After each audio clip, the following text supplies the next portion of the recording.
Hello, hello, people. Hello. Welcome back to another episode of Car Conversations or Make America Think Again with Shaunavonn, depending upon whether or not you can see my face or you can only hear my voice. Welcome back, everybody. Welcome back. Okay, so I want to give you a quick CK update. Yes, I'm talking Charlie Kirk.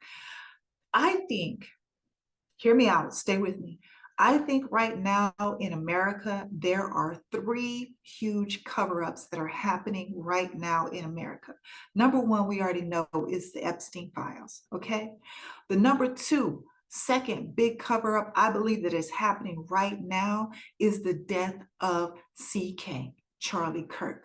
Number three, this recent shooting in Dallas at the detention center. But right now, I want to talk about more. I want to get you updated on what I discovered and what I found out about Charlie Kirk. So, number one news, there was no autopsy. So, news came out that this coroner was saying, and I think I reported this in the last video, this coroner was saying it was like CK was Superman. Like the bullet went in, but it didn't come out. The bones, it got stuck in one of the bones. It was like Superman or a miracle, right? So they were trying to use that language to speak to, all the Christian base, right? Miracle, things like that. But here's the thing. Now there is police radio evidence that an autopsy was never done. So this coroner did not investigate whether or not a bullet went in and came out or stayed in the bones like they reported. Now, why would a coroner lie? And why would Turning Point release this information to their followers? Why? You have to ask this question. So number one, there was no autopsy, apparently. That was shared on police scanners. That information is out there.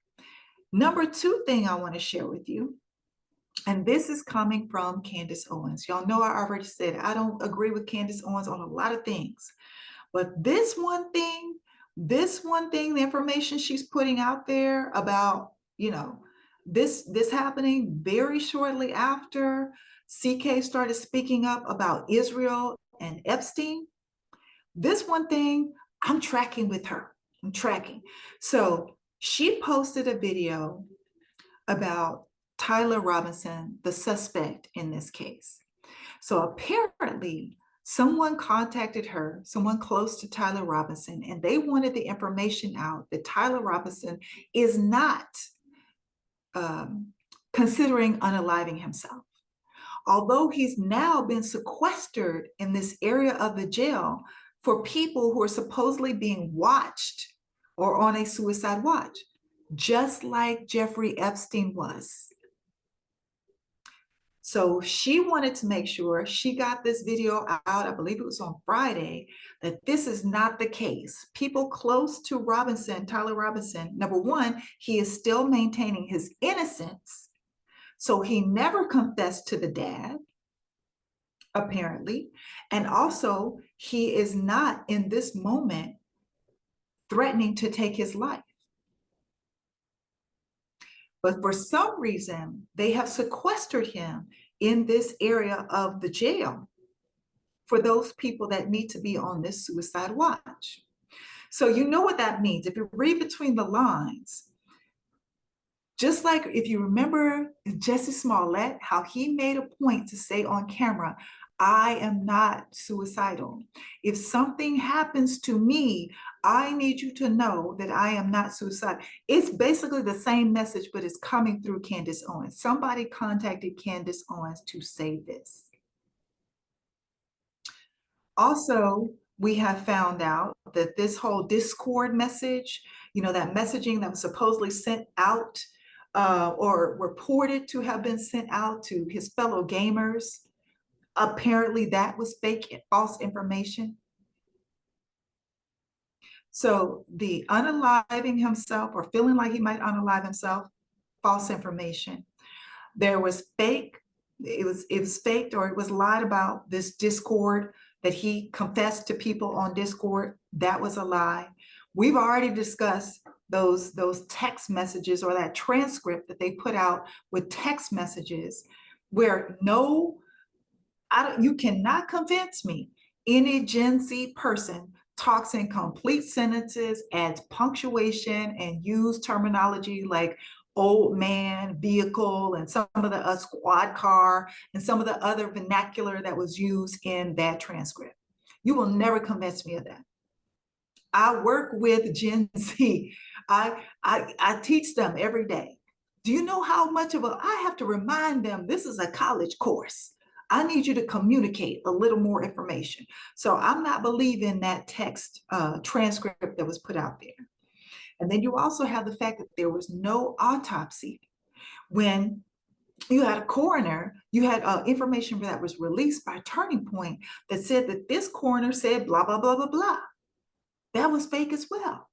Now, here's some other information. I have learned Erica Kirk, if you didn't know this, Erica Kirk, at age 17, participated in the Miss USA pageant. Miss USA pageants at that time were owned by whom?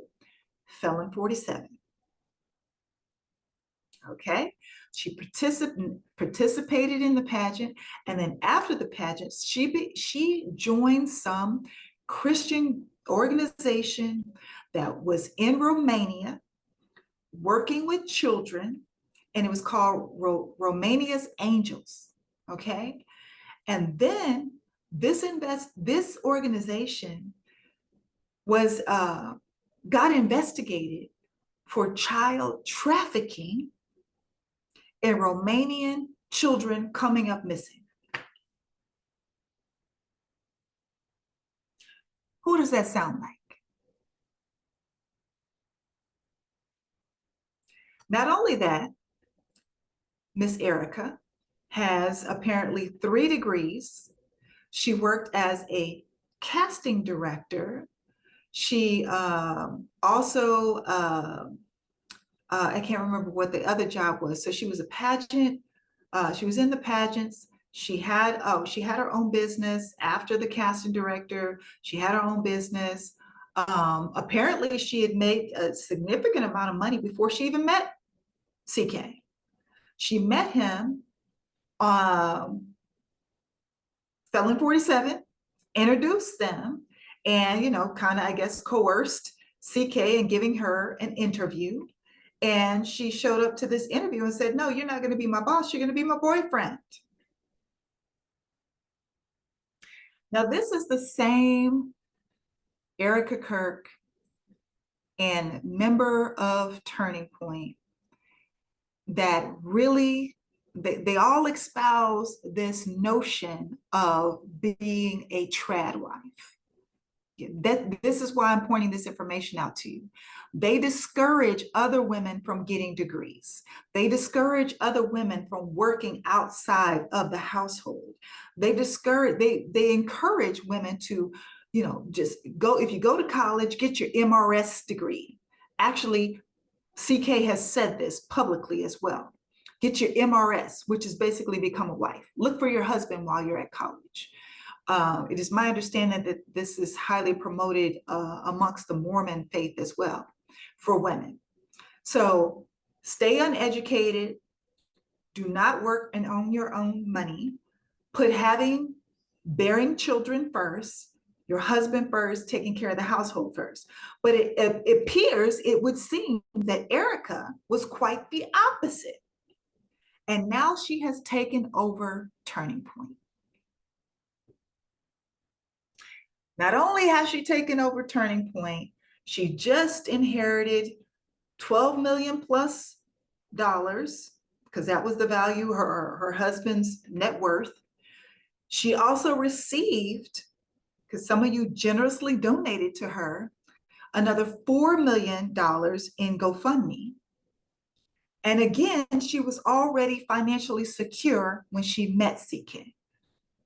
Now, remember how I talked to you, how it was just very interesting to me, how 2 days later, she was in his office giving this speech, hair perfect, makeup flawless, impeccably dressed, not disheveled at all, as if you hadn't even lost your husband 2 days prior. And now we know that not only is she well off now, she was well off before him. She was working before him. She got an education. She was connected to these organizations that were dealing with children and investigated for children coming up missing and potentially being trafficked. And she was also involved in pageants that were owned by Felon 47. The same pageants, mind you, actually the very same pageants that this Lindsay person, who is now representing Felon 47 and the DOJ against James Comey, she is going to be the lead prosecutor out of, I think, Virginia, to represent this administration against against James Comey. And she's never tried a case, y'all. This girl, this young woman, has never tried a case. Now, she's got a law degree, but she's never tried a case. So that whole thing is a farce. Just understand that. She's not going to win. It will probably get thrown out before anything happens. The judge will probably dismiss it. But it's the optics of it. They want to make, Felon 47 wants to make it seem like he's really going after his enemies, again, to scare us into submission, to scare us into silence, to intimidate us, to intimidate everyone. Because there's no way that this chick is going to win. So it cannot be real. It's a farce. But y'all, I would never, let me, before I move on, there's this other young man who provided this videos, and he showed the gun that is alleged to have been used in CK's death versus the AR. And he showed, he actually shot the gun. He showed the difference in the bullets, the difference in the sound, and also the difference they make on impact with just some pumpkins. And it is very clear that if this gun that they are alleging was actually used, it would have blown CK's head off. It would not have been what we saw.